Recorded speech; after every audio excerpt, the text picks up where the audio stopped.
ਅੱਜ ਦਾ ਸਾਡਾ lesson chemistry 9th ਬਾਬ नंबर 9 ਦੇ ਮਸ਼ਕੀ ਸਵਾਲਾਤ ਤਮੀਰੀ ਫਿਕਰ ਪਰ ਮਬਨੀ ਸਵਾਲਾਤ इंपॉर्टेंट लाजमी इन्हों चो कोई ना कोई पेपर हर बोर्ड कोई ना कोई इन्हों चो सिलेक्ट लाजमी करेगा, हर सूरत करेगा। और छेवां और सतवां 26 के अंदर नहीं आएंगे। 26 का एग्जाम स्कीम के विच 6वां 7वां ये डिलीट आ। ठीक, ये याद कर लो। एक तो ये सारे समझने तो पहले एक चीज़ का सानू कन्फ्यूजन होएगा बच्चों नू, वो देखनी बहुत जरूरी है, इंतहाई जरूरी। एक बेसिक डिफरेंस का सानू पता होना हर सूरत जरूरी है। बाद इन्हों करते हैं हल। ग्रुप 1 और ग्रुप 17 का जिक्र जिथे भी आएगा एक गल याद रखना, इन्हों की रिएक्टिविटी का जो जिक्र आएगा, यदि रिएक्टिविटी ग्रुप 1 की नीचे नू बढ़ती है। ठीक, ग्रुप 17 की रिएक्टिविटी नीचे नू की हुंदी आ, कम हुंदी आ। एक तो इन्हों का ट्रेंड उल्टा। वजह इन्हों की सिंपली की आ, ग्रुप 1 वालियां ने की करना हुंदा, इलैक्ट्रॉन जिहड़ा उहनूं खोना हुंदा। जिद्दां जिद्दां साइज बड़ा हुंदा जाएगा एटम का, इलैक्ट्रॉन कढना उहदे लई न्यूक्लियस का उत्ते जोर घट चला गया, समझ लो सादा लफ्जां च, ते उहनूं खोना आसान हो गया। इस तो रिएक्टिविटी इलैक्ट्रॉन खो के यह रिएक्शन च हिस्सा लैंदे आ, इस तो रिएक्टिविटी बढ़ रही है इन्हां दी। जबकि ये उल्टा हुण ग्रुप 17 जिहड़ा वा इहदी रिएक्टिविटी कम हो रही है, उपर तो नीचे नूं कम हुंदी ग्रुप च। कम होने का मतलब की आ कि इन्हों का साइज जिदा बढ़ता। हुण इन्होंने इलैक्ट्रॉन किदां कह लो समझ लो हिस्सा लेना, इलैक्ट्रॉन जज़ब करके, इलैक्ट्रॉन जज़ब करके इन्होंने हिस्सा लेना। हुण जिदा जिदा साइज बढ़ रहा वा, इलैक्ट्रॉन जज़ब करना, ठीक, साइज बढ़ने की वजह तो इलैक्ट्रॉन जज़ब करना उन्ना ही इन्हां लई मुश्किल हो जाता। न्यूक्लियस का उत्ते जोर खत्म हो जाता, कह लो कम हुंदा जांदा। यह बेसिक डिफरेंस एक तो हर किसी को पता होना चाहिए, रिएक्टिविटी का ट्रेंड ग्रुप 1 का और 17 का। इस तो बगैर एवं रट्टे मारी जाओ, तोते तरह बोली जाओ, ये कोई नहीं फायदा इसका, बाद पेपर च गलत लिख के आ जाना। ठीक है, हुण सारिआं नूं पहला देखते हैं किस नोबल गैस का। नोबल गैस आखिरी 18वां ग्रुप। बॉइलिंग पॉइंट की चीज पूछी आ, सबसे कम होना चाहिए, नाल ये भी पूछा क्यों। ठीक है, नोबल गैसों में सबसे कम बॉइलिंग पॉइंट हीलियम का होना चाहिए। किहदा? हीलियम का। हीलियम एटॉमिक नंबर कितना? 2। यह सारी राइट साइड ते पई आ उहदे। अच्छा, हुण इहदी वजह भी लिखनी आ क्यों। कम तो असीं दसता किहदा होना चाहिए, कम होना चाहिए हीलियम का। हीलियम का हुण क्यों, वजह की आ, हीलियम का एटॉमिक साइज तमाम नोबल गैसों में से सबसे कम होता है। सबसे छोटा इसका एटॉमिक साइज आ, एटॉमिक नंबर इसका 2 आ, एक ही शैल आ, न्यूक्लियस आ, फर्ज करो एक ही शैल आ, 2 दे 2 ही इलैक्ट्रॉन आ, बिल्कुल उहदे करीब आ। कम की है एटॉमिक साइज। अगली गल की है इसकी पोलराइजेबिलिटी, यानी कि इहदे अंदर जिहड़ा पोल्स बनना, partial negative positive charge create होना, किसी भी लम्हे इलैक्ट्रॉन एक साइड से होके प्लस माइनस चार्ज क्रिएट करते हैं, ये सारा चीज पोलराइजेबिलिटी है। वो कम आ, कम क्यों आ, यदि कम क्यों आ, पोलराइजेबिलिटी कम आ, यदि लिखनी वजह की आ कि न्यूक्लियस से देखो बिल्कुल करीब आ इलैक्ट्रॉन, न्यूक्लियस का चार्ज इतने ज्यादा वा, असर आ ਉਹਦੇ अंडर आ। इस तो बाहरली कोई चीज़ भी नाल दे एटम की आके हीलियम दे एक होर एटम इनू आके ਇਹਦੇ अंदर चार्जेस नहीं क्रिएट कर सकता, ए पोल्स नहीं क्रिएट कर सकता। ठीक, क्योंकि ਇਹਦਾ अपने न्यूक्लियस का लितरां का असर इत्ते पूरा वा। इसकी पोलराइजेबिलिटी कम आ। ठीक, हुण पोलराइजेबिलिटी भी कम आ, इसलिए इसमें दूसरी नोबल गैसों के मुकाबले में इंटरमॉलिक्यूलर फोर्सेस, यानी कि इंटरमॉलिक्यूलर एक होर मॉलिक्यूल जिहड़ा वा, 2 हीलियम के मॉलिक्यूल्स के दरमियान फोर्सेस जिहड़ियां इंटरमॉलिक्यूलर फोर्सेस, वो आमतौर पर किहड़ियां होंदियां? London dispersion forces. उन्हां दी एग्जाम्पल की आ? लंडन डिस्पर्शन फोर्सेस एक किस्म दियां फोर्सेस आ। एक लंडन जिहड़ा वा, ये साइंसदान का नाम आ। वो की हो जाएंगे? ज्यादा कमजोर हो जाएंगे। एटॉमिक साइज कम हो गया, पोलराइजेबिलिटी कम, इस वजह तो इंटरमॉलिक्यूलर फोर्सेस या लंडन डिस्पर्शन फोर्सेस कमजोर, ज्यादा कमजोर। इन्हीं वजूहत की बिना पर हीलियम का बॉइलिंग पॉइंट सबसे कम होता है, और वो है कितना वा? माइनस 269 तकरीबन कह लो तुसी, सिंपली है याद कर लो, इन्ना कम। ठीक, यह हो गया पहला क्वेश्चन।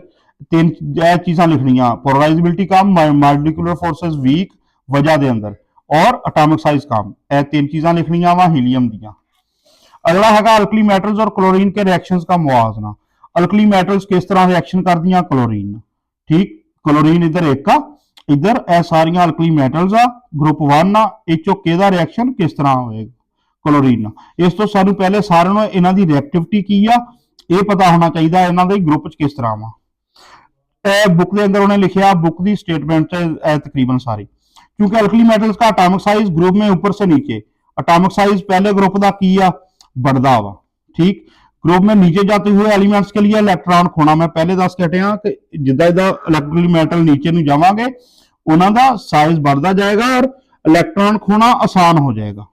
इलेक्ट्रॉन खोना आसान मतलब रिएक्टिविटी बढ़ जाएगी, जिसकी वजह से नीचे वाले एलिमेंट्स की रिएक्टिविटी भी बढ़ती जाती है। जिदा जिदा नीचे जाई जाना, सोडियम मसलन ऊपर सोडियम है, नीचे पोटाशियम आ, एदी रिएक्टिविटी सोडियम पोटाशियम की सोडियम नाल ज्यादा हो जाएगी, अगले दी उस तो इस तरह चलता जाएगा। अल्कली मेटल्स क्लोरीन्स के साथ तामल करके क्लोराइड्स की बनानियां, कंपाउंड का नाम की होएगा एंड ते आएगा क्लोराइड्स, जिस तरह lithium chloride, sodium chloride, potassium chloride, chlorides बनाती हैं अल्कली मेटल क्लोरीन के साथ तामल करके। जब हम ग्रुप में नीचे की तरफ जाते हैं तो ये रिएक्शन भी शदीद होता है। यह सारी वर्डिंग टेक्स्ट बुक के अंदर मेंशन आया है, जिस तरह नीचे नहीं जाइए ना रिएक्शन शदीद। ए देखो ए जी एक्सप्लेनेशन है, ए नाल लाजमी करनी, 3 रिएक्शन लिखे हुए हैं बुक के अंदर।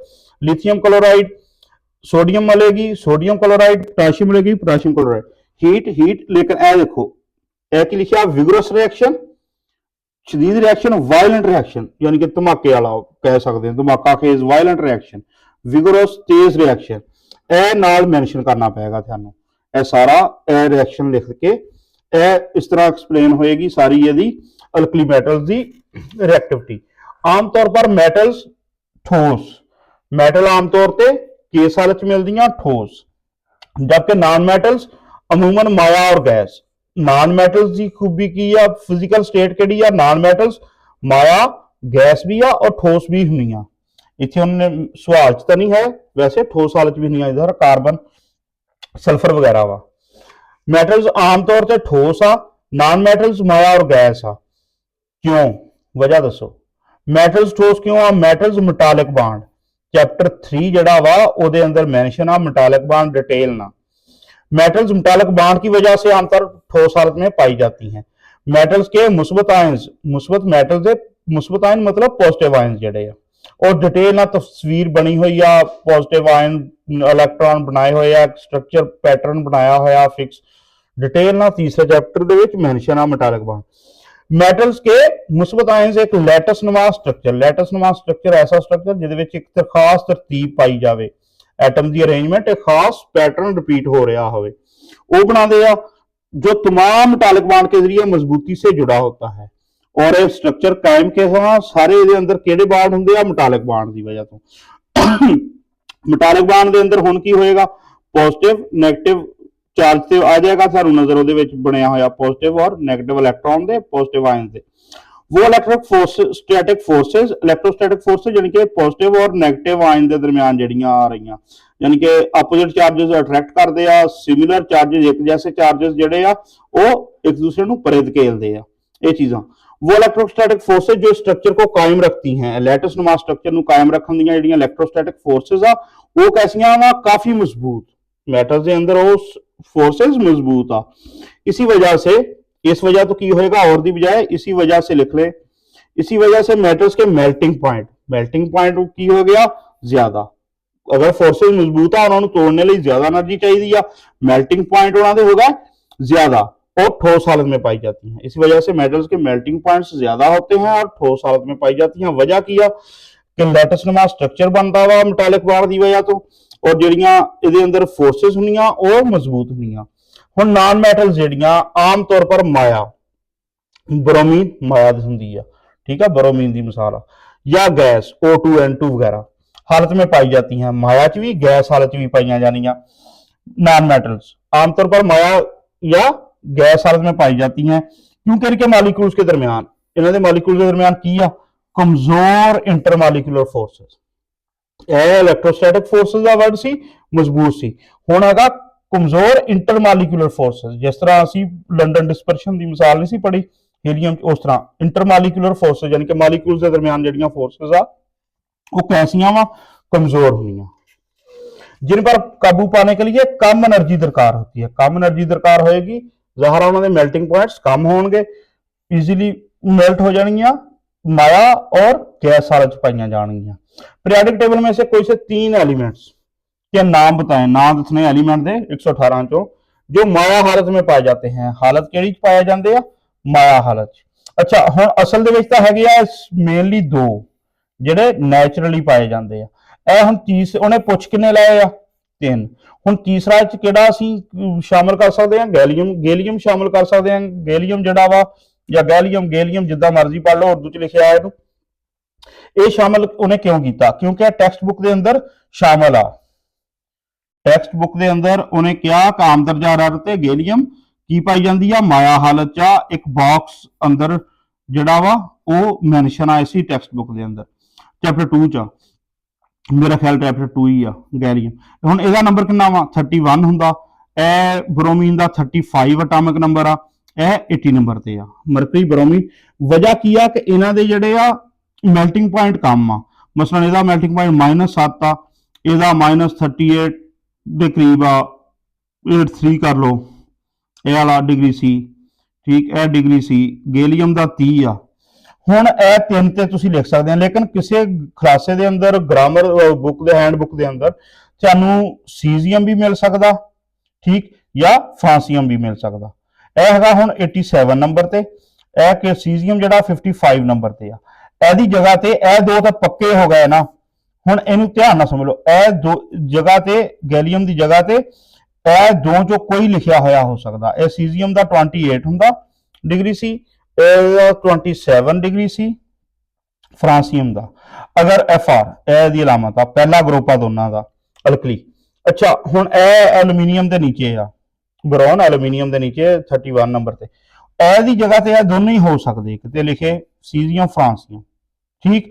हुण अगर सीजियम फ्रांसीयम है या क्यों आ? क्योंकि 25 डिग्री सी तो उपर यानी कि मामूली जी गर्मी के विच भी यह मैल्ट हो जाते हैं। इन्हां दे मैल्टिंग पॉइंट इंतहाई कम आ। इस तो तीसरा इन्हां चों कोई भी यूज किया जा सकता।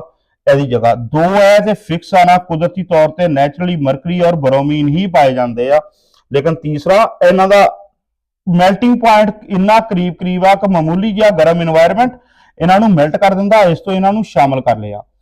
तिन्नां चों कोई आ सकदा, जिहड़ा मर्जी लिख लो। अगला है ट्रांजिशन एलिमेंट्स नॉर्मल एलिमेंट्स से मुख्तलिफ क्यों होते हैं? क्यों होते हैं डिफरेंट? सिंपल यदि इलेक्ट्रॉनिक कन्फिगुरेशन वजह है।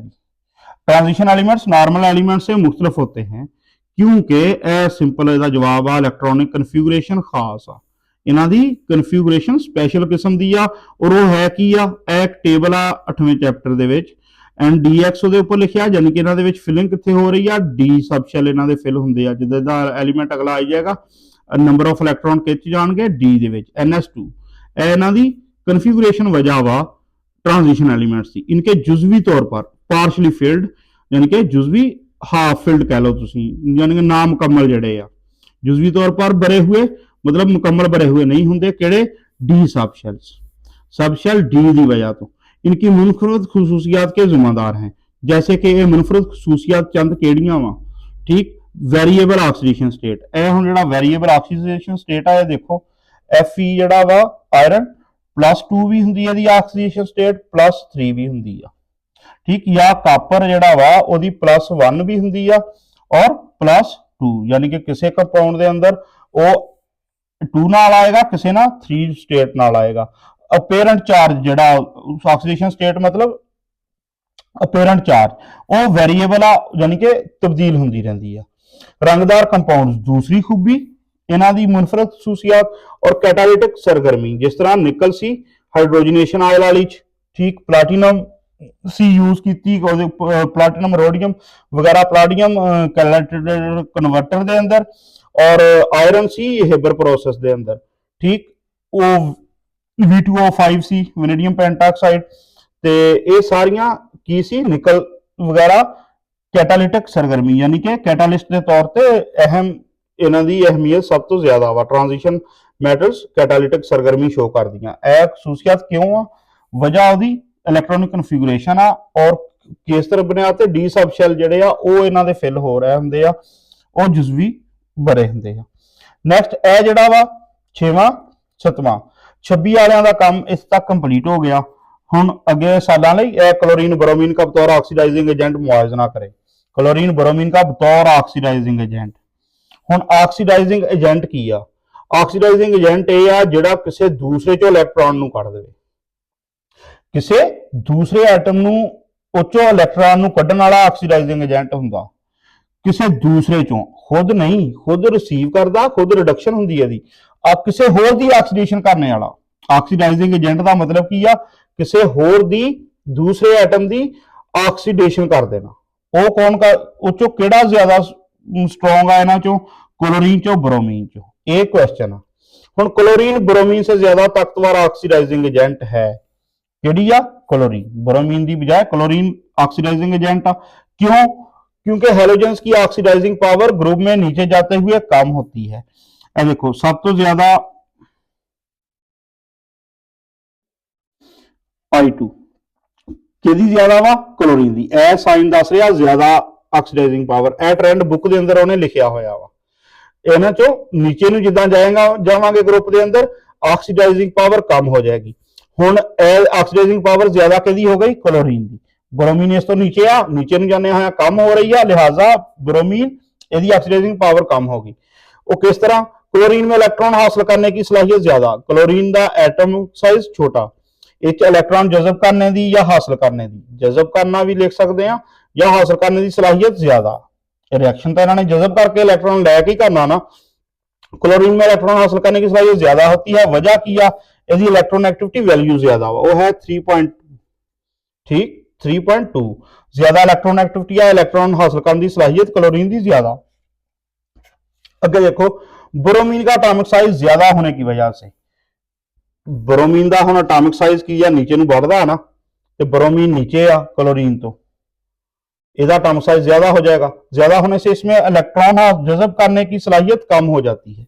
सलाहियत कम हो गई मतलब कि इसकी रिएक्टिविटी भी कम हो गई। सादा लफ्ज़ां हुण ऑक्सीडाइजिंग पावर नीचे नूं कम हो रही है, सलाहियत कम हो गई। इसका इलेक्ट्रॉन एक्टिविटी भी इसकी कम आ, इसकी 3 आ, उसकी 3.2 सी।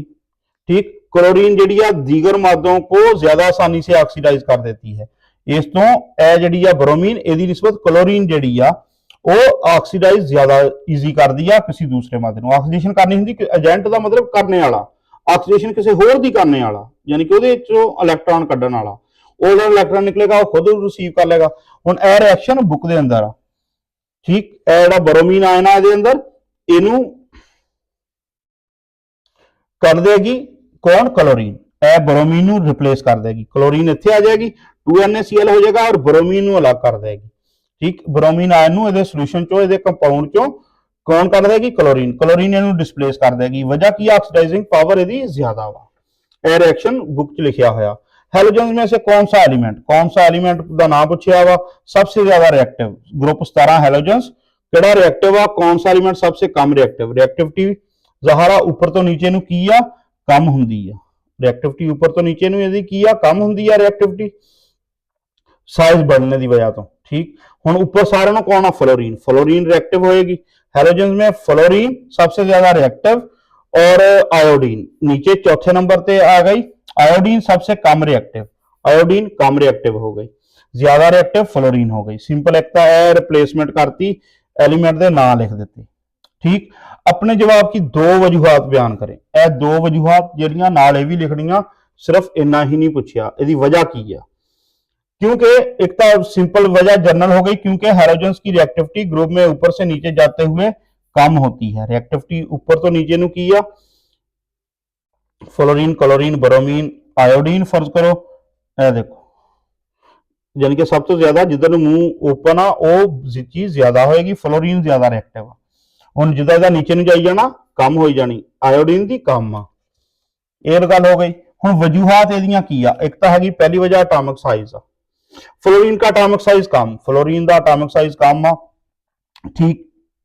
ये नंबर ऑफ शैल का बहुत डिफरेंस आ, नंबर ऑफ शैल साइज के लिहाज ना बहुत डिफरेंट आ, इसलिए ये आसानी से इलेक्ट्रॉन हासिल कर सकता है। फ्लोरीन आसानी ना इजीली, क्योंकि न्यूक्लियस होते न्यूक्लियस का अट्रैक्शन उत्ते स्ट्रांग होएगा और ज्यादा रिएक्टिव होएगा। ਈਜ਼ੀਲੀ ਇਲੈਕਟ੍ਰੋਨ ਆਸਾਨੀ ਨਾਲ ਹਾਸਲ ਕਰ ਲੇਗਾ। ਇਹੀ ਇਹਨਾਂ ਦੀ ਰਿਐक्शन ਕਰਨ ਦਾ ਵਜ੍ਹਾ ਹੁੰਦੀ है, इलेक्ट्रॉन जज़ब करके शेल अपना कंप्लीट कर दे आखिरी। जबकि आयोडीन का एटॉमिक साइज ज्यादा होने की वजह से इसकी इलेक्ट्रॉन जज़ब करने की सलाहियत कम। जितना साइज ज्यादा वो साइज ठीक बहुत सारी अगर डिटेल तो हट के कह लो, सिंपली ये समझ लो कि न्यूक्लियस का इतने बाहर अट्रैक्शन जोर रहा ही नहीं, सिंपली यह समझ लो। इसकी इलेक्ट्रॉन जज़ब करने की सलाहियत कम और ये कम रिएक्टिव एटॉमिक साइज की वजह तो। दूसरी वजह की है इलेक्ट्रोनेगेटिविटी। फ्लोरीन की इलेक्ट्रोनेगेटिविटी वैल्यू फ्लोरीन की कितनी होंगी आ पूरे पीरियडिक टेबल च सब तो ज्यादा 4, पॉलिंग स्केल 4 तक जाता, सब तो मैक्सिमम यदि 4 तक ही फ्लोरीन दी इलेक्ट्रोनेगेटिविटी वैल्यू। आयोडीन से ज्यादा है और आयोडीन की फिर कितनी आ 2.7। ठीक इतना डिफरेंस है इन्हों का इलेक्ट्रोनेगेटिविटी वैल्यू का। इसलिए इसमें इलेक्ट्रॉन खींचने की ज्यादा सलाहियत, यानी कि फ्लोरीन की ज्यादा, यदि इलेक्ट्रोनेगेटिविटी ज्यादा ओदी पावर की आ इलेक्ट्रॉन खींचने की सलाहियत ज्यादा, जो इसे केमिकल रिएक्शंस में बहुत ज्यादा रिएक्टिव बनाती है। इस वजह तो फ्लोरीन ज्यादा रिएक्टिव हो गई।